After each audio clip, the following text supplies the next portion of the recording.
She's a Mona Lisa. Everyone's lining up to see her. She's a Mona Lisa. Everyone's lining up to see her. Hello everyone! Welcome back to my channel and welcome to another video. So, una-una sa lahat, maraming salamat ulit sa mga nag-subscribe sa aking YouTube channel. Happy 100 subscribers! Yay! Ako lang nag-yay. Mag-yay ka naman! Yay! Yay! May dala akong top fan dito sa bahay. Siyempre, ang tita ko, tsaka yung si Ivy, yung cousin ko. So today, magluluto tayo ng creamy tuna pesto pasta. Let's get started! And now, ipapakita ko sa inyo yung ingredients na gagamitin natin for our pasta. Of course, we have tuna. We have mushroom. Ito, optional lang to. Kung gusto niyo lagay ng mushroom yung pasta nyo, okay lang. Kung ayaw nyo, edi okay lang din. And then, Parmesan Cheese. Nagbagong brand. Cheesy pesto. Ayan, Clara Ole. Kung ayaw nyo gumawa from scratch nung pesto sauce, kasi para nga naman mabilis. And then, olive oil. All-purpose cream. Pasta, syempre, yung gagamitin natin today is 400 grams lang. And then, basil leaves, onion, garlic, salt and pepper to taste. Of course, gagawa din tayo ng garlic bread kasi gusto ko ng garlic bread eh. And then, yung pinsan ko gusto niya rin. Ito, parsley. Tapos, we have butter, bread, and then, garlic. Yan, bago ang lahat, mag-prepare muna ako ng ingredients. Tapos, yan, mag-chop muna ako ng onion.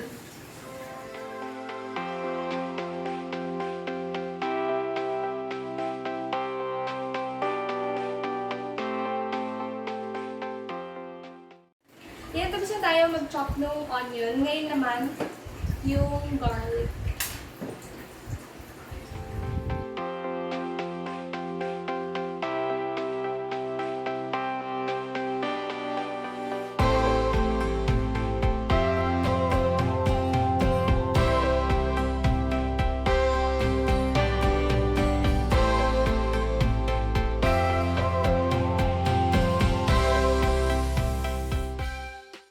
With the garlic, and then susunod naman natin itong basil leaves. Tatanggalin ko lang yung tangkay, stalk, ganyan, and then hihiwain ko na maliliit.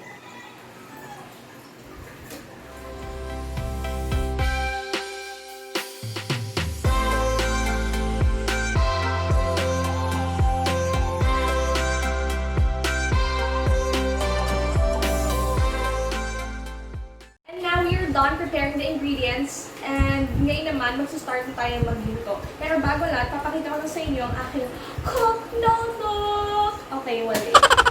Hindi kasi yung mga chef, merong cookbook, di ba? And then, ako, cook notebook talaga ng beginner. Okay, wala. Mag-start na tayo. Painitin muna natin ang pan. Pa-arte. Okay, lagyan natin ang oil.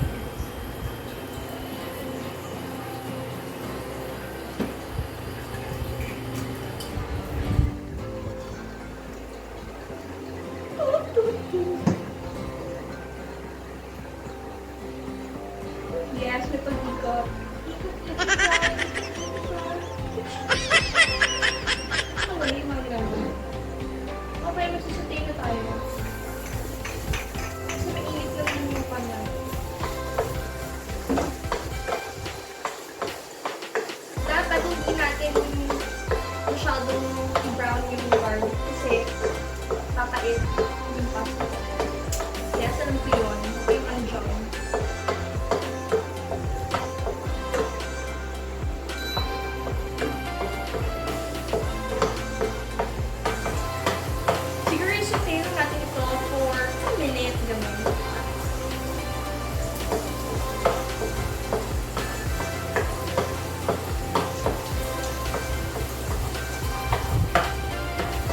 niyo malaman kung ano to, mamaya sabihin ko sa inyo.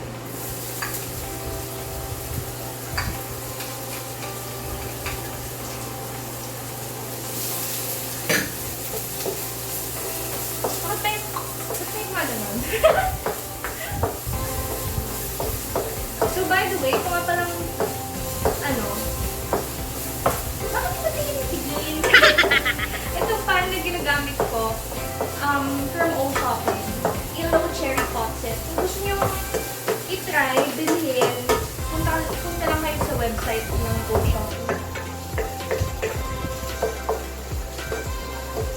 And, add na natin itong tuna.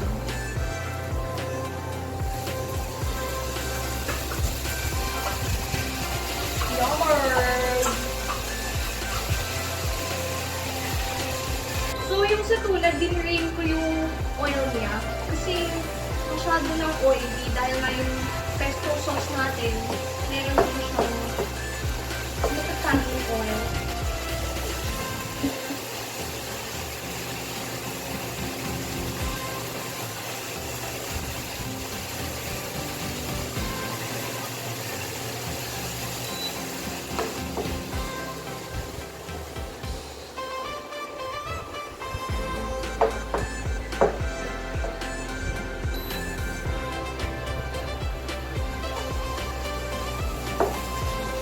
Okay, a-add naman natin yung basil leaves.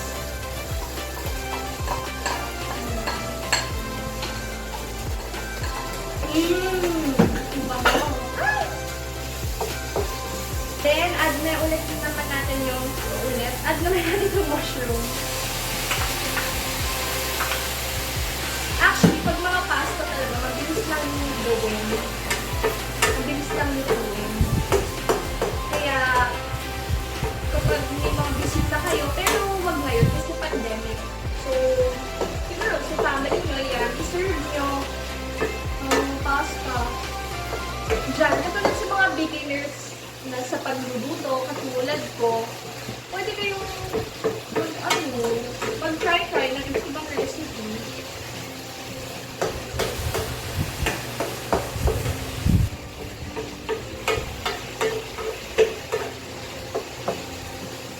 And then, na-add lang tayo ng ground black pepper tsaka ng salt. Add lang tayo.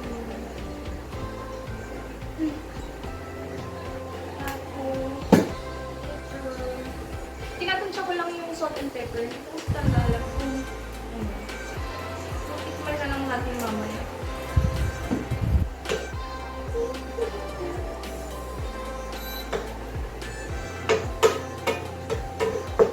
Yan, pwede na natin nalagay itong pesto sauce natin.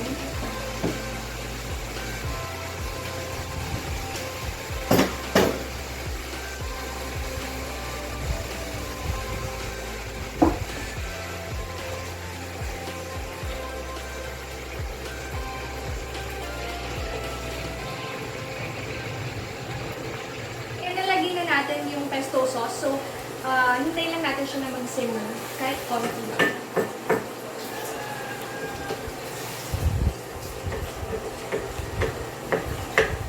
Okay. Yun na. Nalagay na natin itong all-purpose.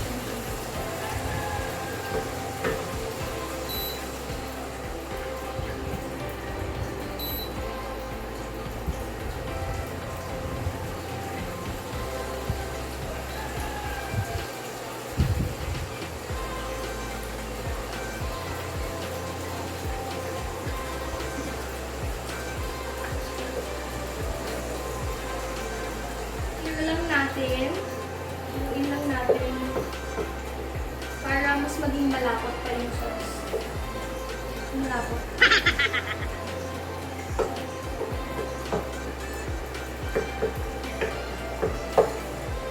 Yummy!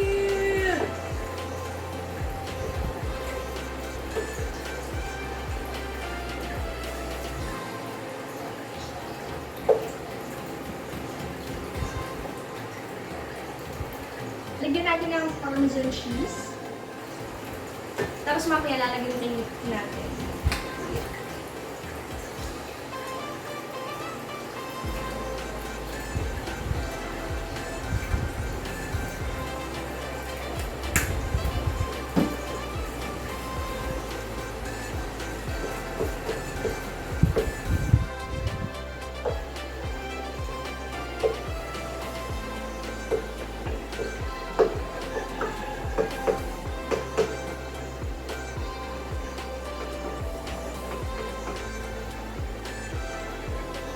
Ayan, so hintayin lang natin tong mag-simmer lang. Tapos, okay na siya. Mamaya, gagawa naman tayo ng yung pasta natin. Hindi ka, lapit ka, pero makita mo yung pesto sauce natin. Sarap! Yan, tapos na natin gawin yung pesto sauce. I-set aside ko lang. Then, magbo-boil na tayo ng pasta. So, kailangan mainit muna yung pot ninyo. So, as much as possible, kapag magpapainit kayo ng pasta, deep yung pot nyo para man lang maraming tubig. So, mas madaling mag-boil. Boil na yung ating water. So, tinagal namin yung thing natin. Lalagyan na natin itong pasta. Samahan mo ako sa akin yung nabigay ng pasta. So, itong pasta na gagamitin ko, 400 grams na.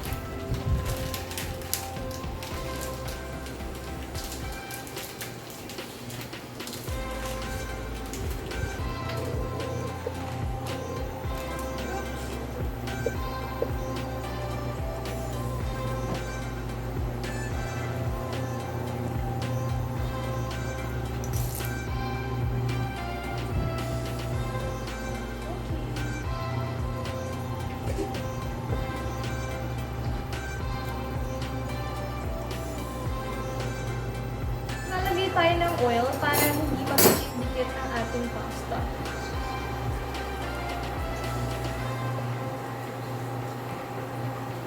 Kahit 1 tablespoon lang. And then, lalagay tayo ng salt. Ay, dulas.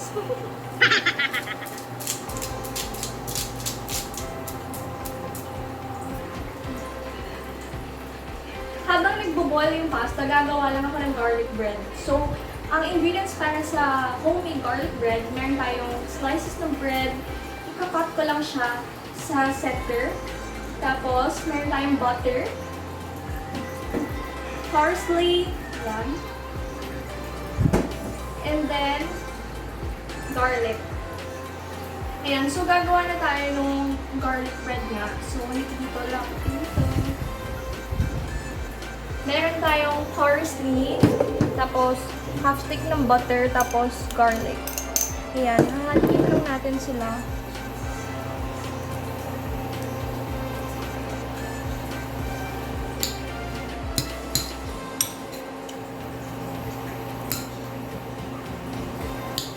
We're done doing all of the things that we need to do. Ayan. So, itong boiled pasta, ilalagay na natin dito sa ating sauce. Yummers!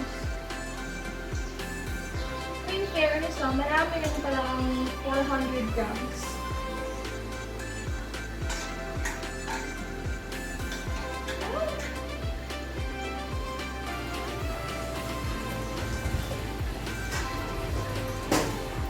So, haluin lang natin.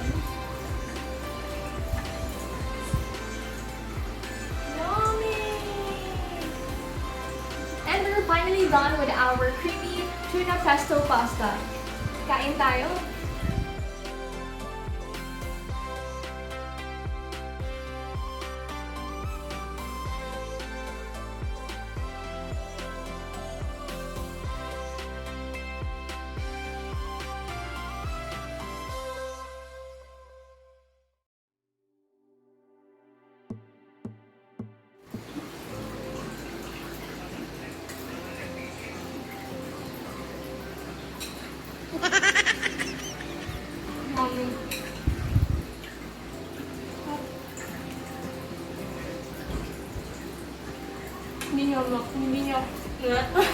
Hindi niyo ako makakausap pag kumakain ako.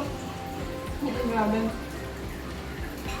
So, that's it for our creamy tuna pesto pasta. If you like this video, give it a like, comment, and subscribe to my YouTube channel for more videos. Bye! Thank you for watching!